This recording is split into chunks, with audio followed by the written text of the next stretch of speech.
well, one of the things I made during my 100 days of flowers was something I'd been avoiding all the way through, but I sort of knew I would have to do.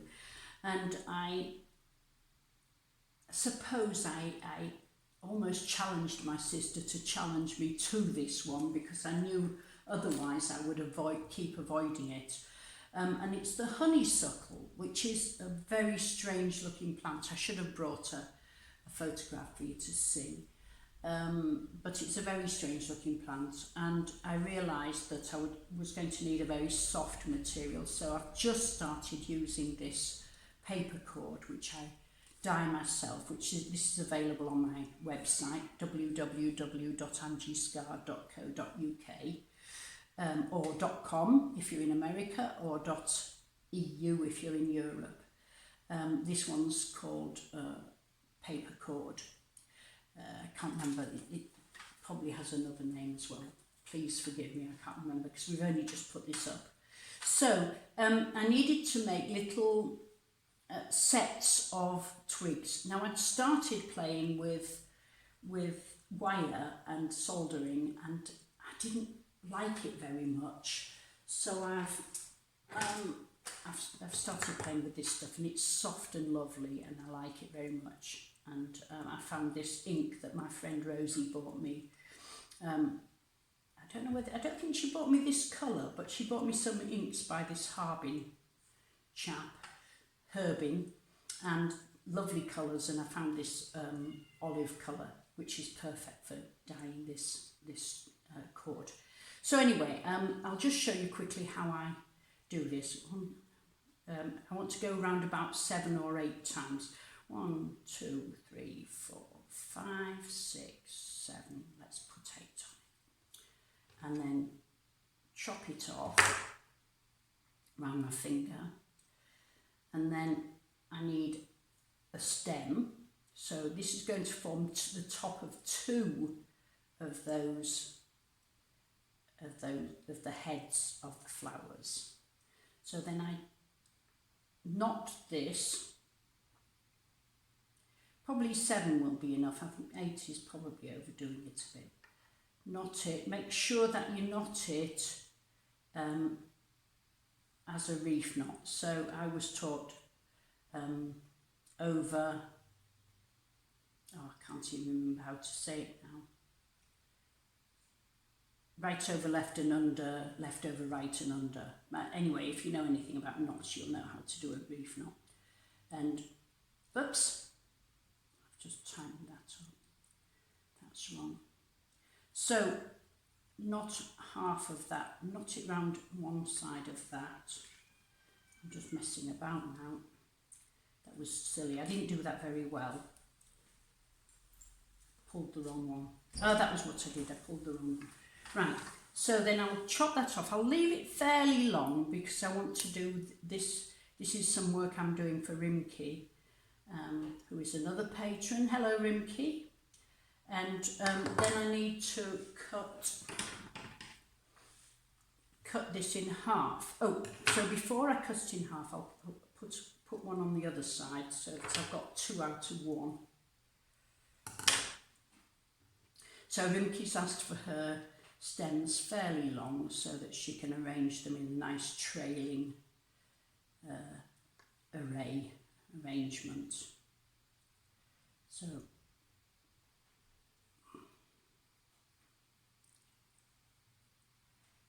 just tying up the other side in a reef knot so it doesn't undo. So now you can see we've got stems sticking out of both sides, and you can cut in between them. So now we've got something that looks a bit like a spider on a piece of string. And what I do is I then squeeze that upwards like that, and then I count 1, 2, 3,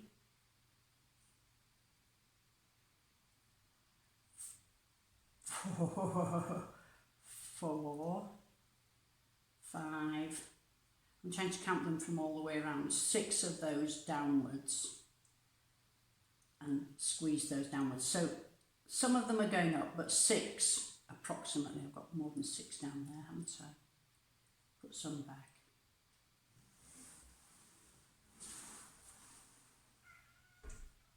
One, 2, 3, 4, 5, 6. Oh, there's far too many up there. Put that one back as well. 1, 2, 3, 4, 5, 6, 7. That'll do. That'll be all right. And then I've got some going up there, right? So you can see that. The first thing that I do then is use some glue to hold that down, just like glue. And I've not brought my heat gun with me to do this video because in this case I don't want all the sound of the heat gun. But what I would do after I've just squirted a little onto that knot is I would heat gun it normally. Good. So imagine that I've heat gunned that so that it stays stable. Then the next thing I would do is cut those off to be about, I can't really tell, just over 0.5 millimetre long, probably half a centimetre long, probably. So I've now got those top ones sticking up, and I need to curve them a bit. This is a really, really tricky job, and I doubt if I will ever sell the stencils to the public. You never know, but I just wanted you to know how I'd done this, because they've been extremely popular, and it does take me a very, very long time to do one. Squirrel, what's the matter? She's brushing against the leg of the stand to make your image wobble. Yeah, can you take her away? Not easily. Just pick her up. Right, so, I don't think, oh yes, I have brought the right. So I've got another little bottle. This one had one of those long tubes in it, and it was too narrow for me, so I just pulled it out with a pair of pliers. So I've got this bottle filled with the colour that I'm putting on the top. And so what I'm doing is I'm separating all these, and then what I'll do is I'll feed each little one into the top of that bottle and just squeeze slightly till I see it start to come out of the end, and then I'll pull it back slowly, and at the end, as I come off, just leave a little bit more. If it doesn't look very pretty, just put a little bit more on. And at that point, in each case, and it's a bit difficult, at that point, I heat gun it. Sometimes I'll do 3 or 4 before I set the heat gun on it. But if you do too many, they clump together and fuse. So don't do too many at one time. So just 1 or 2 or 3 at a time. And I'll tell you, it took me all of yesterday to do this many. And this is Rimke's order that's just in front of me. So Rimke, this is why you've been waiting so long, because I've been so busy. I believe there are 15 here.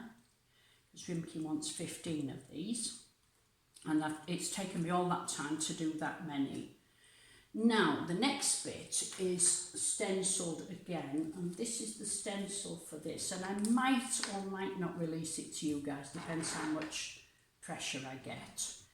This is the honeysuckle stencil for the flowery bits that come out of the bottom.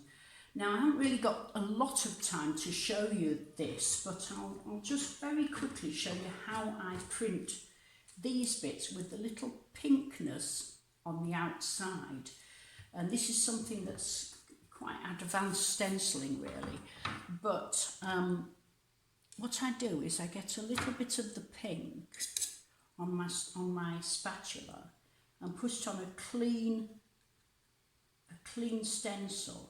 I normally do it obviously on the other type of tile, and then just very carefully rub this across the stencil, and what it does is it leaves little bits along the edge of all these holes. Then I can go and put the second colour on, and in this case the second colour is a yellow, a pale yellow, and it will, all the parts will be slightly edged with pink. And I'll just take that off so you can see that some of that's laid there, and that just edges those flower petals. So that's, I think, fairly advanced stenciling. And these bits, which they're far too small for me to really show you.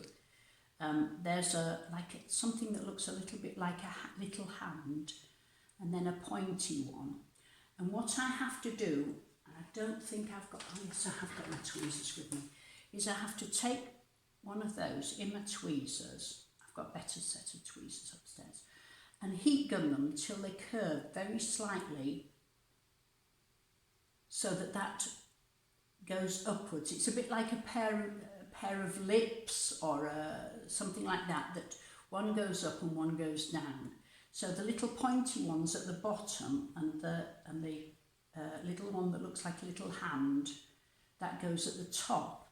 And once again, I will just cut these short.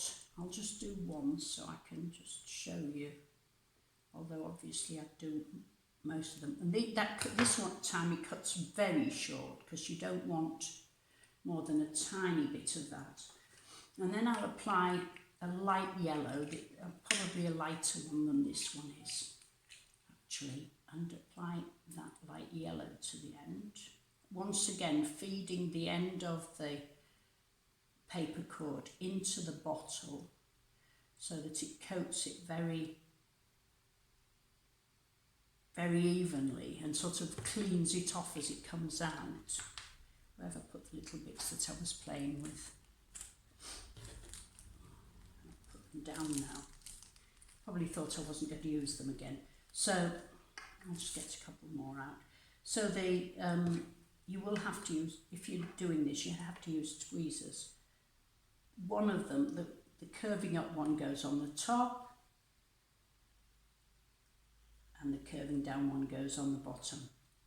And I think that I've got the wrong ones here. I think I needed the shorter ones.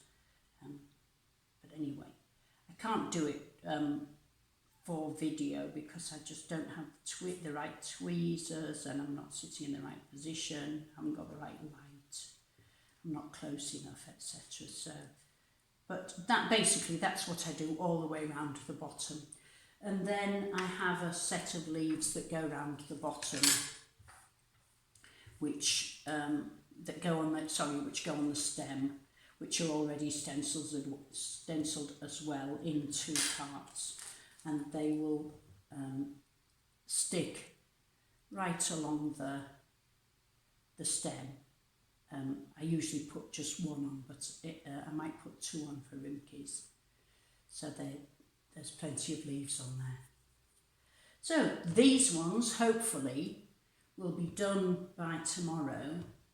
They probably won't be in the post tomorrow, but they should be winging their way to you, rimkey, on the next post, which will be Monday. So, because they probably won't be ready for tomorrow morning, but Monday they'll come out to you.